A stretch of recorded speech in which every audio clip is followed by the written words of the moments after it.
Hey, gorgeous.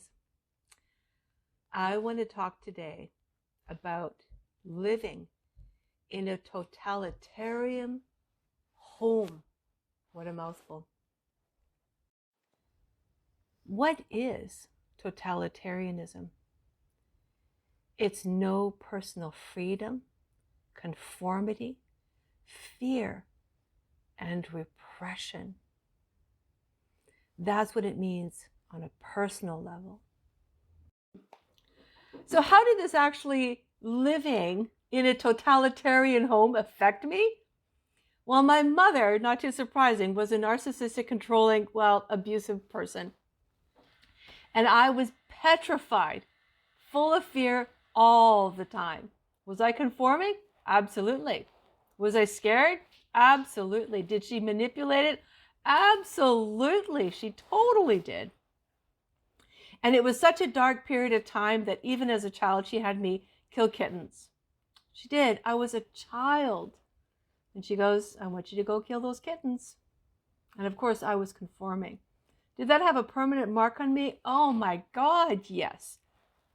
I have a permanent mark on my soul that's just going to be there.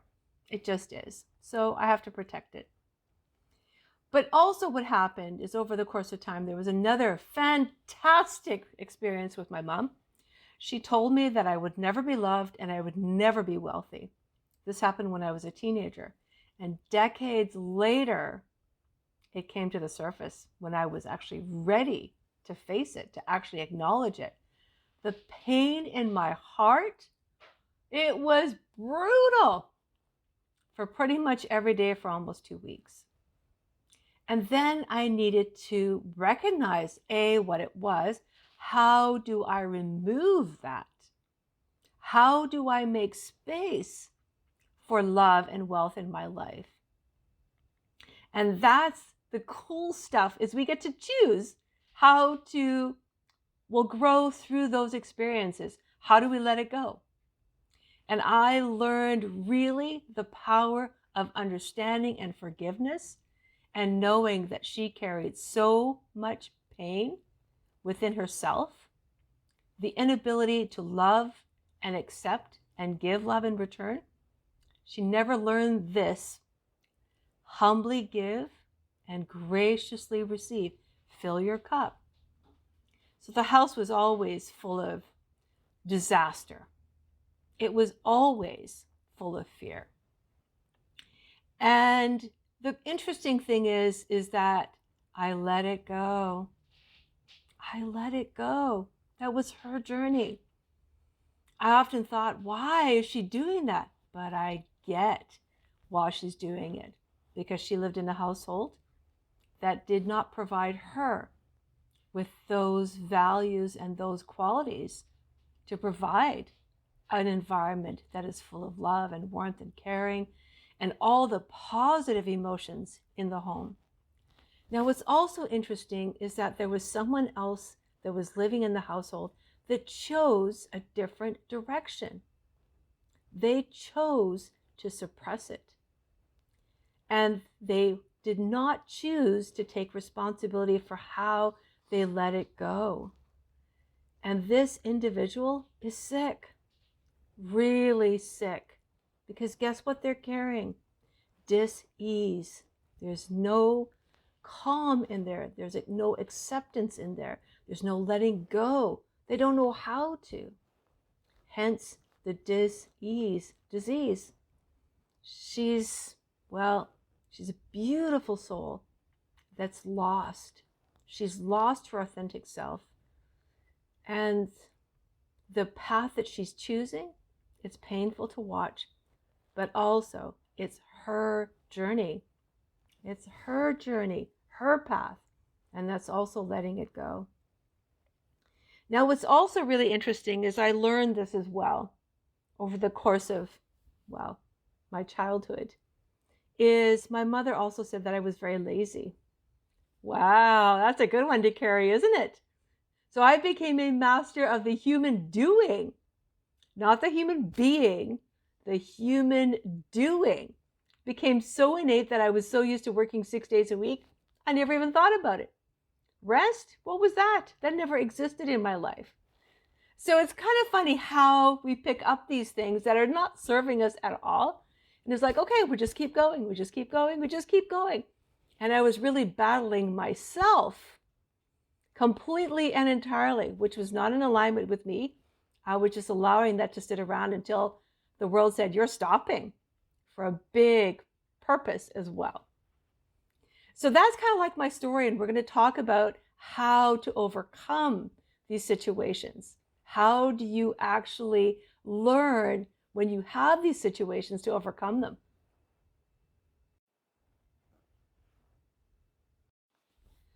So let's talk about how to overcome, well, living in a totalitarian soul, body, home, whatever it happens to be.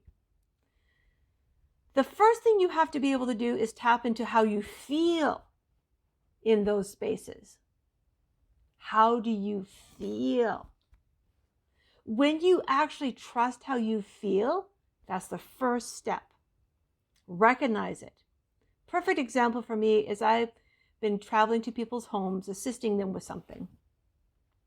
And there was one particular home that the dad was just off. He was off that day. Did it affect what was going on? Big time. And when I left, I went, okay, so my brain was going for 3 days. What is going on? I had to sort of figure out, okay, do I want to continue with this person? Does my energy need to be there? Do I need to just bail and say, I'm done? I needed to make a decision that was best for me. And what I ended up uncovering and discovering is I was not there for the dad. I was there for his daughter.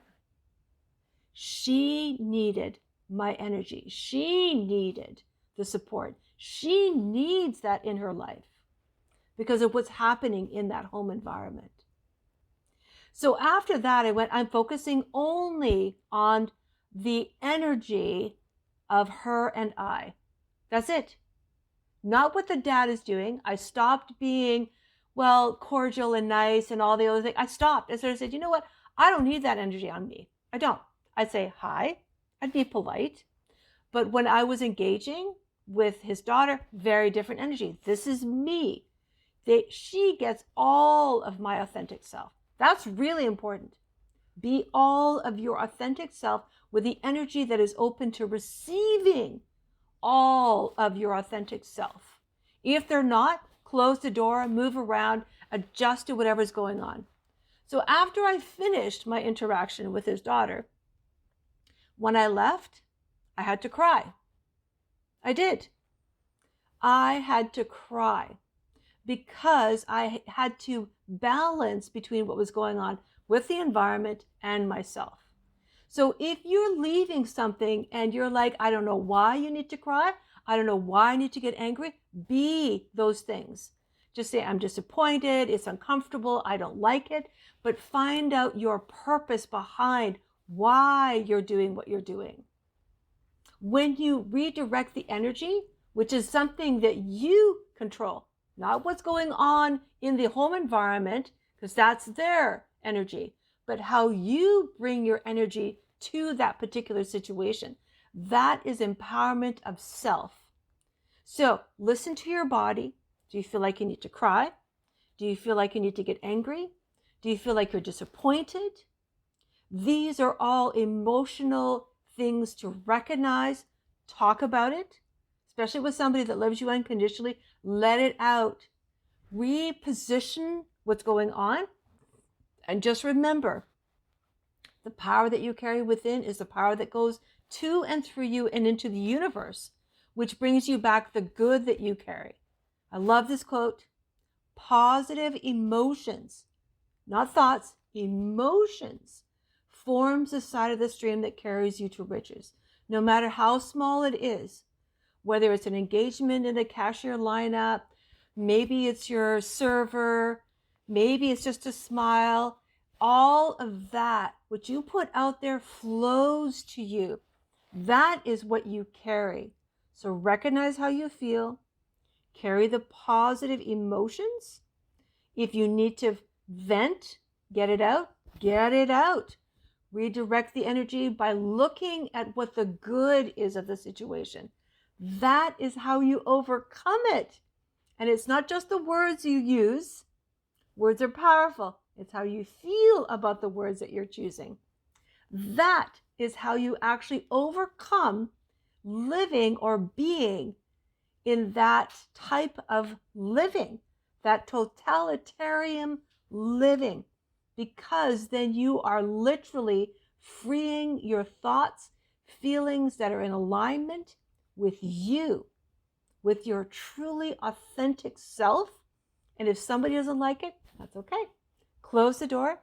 Just say, Or you can actually bubble up, protect your energy before you go in. Actually, I do this as well. If I know I'm going into a space, I just say a prayer to my angels. Thank you, my angels, for supporting me. And this is like, I would also find interesting, because I changed the energy in that particular household. The dad has opened up.